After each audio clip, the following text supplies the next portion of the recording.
గ్రామముల్దిరిగి భిక్షపు గింజలెత్తైనా పేరుగా సత్రాలు పెట్టవచ్చు.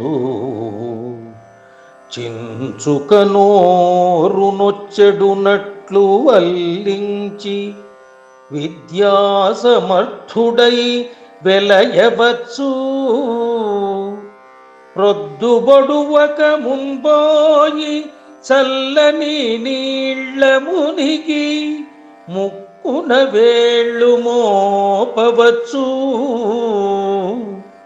డంబానకగ్నికుండమునింటిలో నిలిపి నిత్యహోమము చేయనేర్వవచ్చు.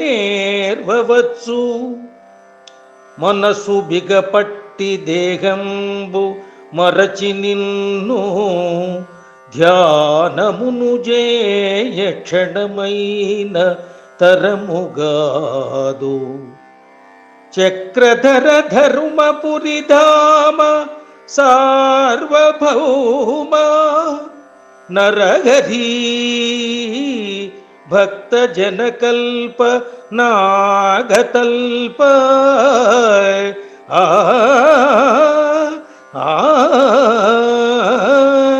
ఆ ఆ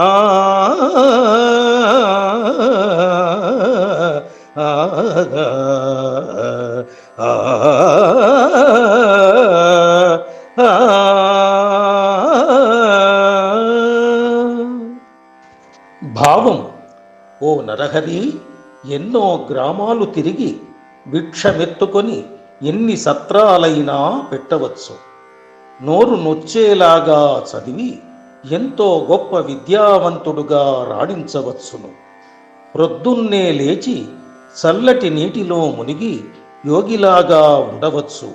గొప్పతనం ప్రదర్శించడానికి ఇంటిలో అగ్నిహోత్రములు పెట్టి హోమము చెయ్యవచ్చు.